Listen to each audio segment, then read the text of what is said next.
Matematika dan Ilmu Pengetahuan yang berdiri pada tahun 1989. Jurusan pertama yang ada pada Fakultas Matematika dan Ilmu Pengetahuan adalah jurusan Kimia dan Biologi. Lalu lahirlah jurusan Matematika dan Fisika pada tahun 1998 untuk melengkapi arti dari aktiva itu sendiri. Untuk membuka sebuah jurusan, tentunya diperlukan seorang pembina. Di sini terpilihlah Profesor Mudomo sebagai seorang pembina. Tugas dari pembinaan tersebut adalah untuk menilai kelayakan dari sebuah pembentukan jurusan. Akhirnya terbentuklah jurusan Matematika yang sampai saat ini telah terakreditasi.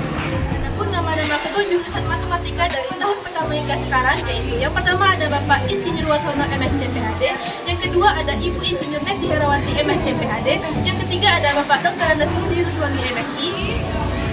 Yang keempat ada Bapak Dr. Andes Triana Rudi MSc PhD, kemudian yang kelima ada Ibu Profesor Dr. Anda Liliana MA PhD, kemudian ketua jurusan kita yang sekarang yaitu Bapak Dr. Aang Nuryaman SSC MSc. Nama dosen jurusan Matematika yang antara lain yang nomor 1 ada Bapak Agus Sutrisno, yang kedua ada Ibu Dian Kurniasari, yang ketiga ada Ibu Dina Eka Nurfazli, yang keempat Dr. Aang Nuryaman, yang kelima ada Bapak Dr. Ahmad Faisal. Yang keenam ada Ibu Asmiati, ketujuh ada Ibu Kristiani, kedelapan ada Ibu Melisa, ke-9 ada Bapak Zakaria, ke-10 ada Bapak Muslim Ansori.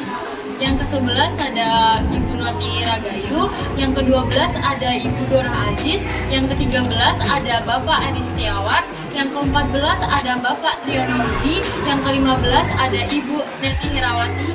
Yang ke-16 ada Bapak Warsono, yang ke-17 ada Bapak Musyiwan, yang ke-18 ada Bapak Fadli Ferdias, yang ke-19 ada Ibu Gordiana, yang ke-20 ada Bapak Musyiwan.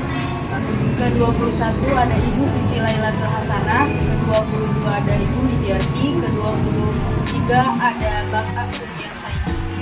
Staf atau karyawan jurusan Matematika, pertama Bapak Agus Suroso, kedua Ibu Anita, dan ketiga ada Bapak Derajat.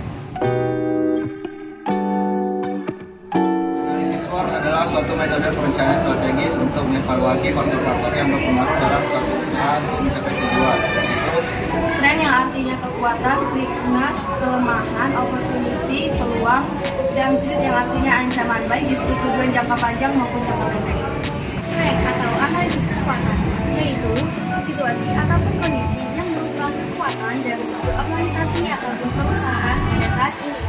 Yang perlu dilakukan dalam analisis ini adalah perusahaan atau organisasi perlu menilai kekuatan-kekuatan dan kelemahan dibandingkan dengan para pesaingnya. Misalnya, jika kekuatan perusahaan tersebut ada di dalam teknologinya, maka keunggulan itu dapat dimanfaatkan untuk mengisi segmen pasar yang membutuhkan tingkat teknologi dan juga kualitas yang lebih maju.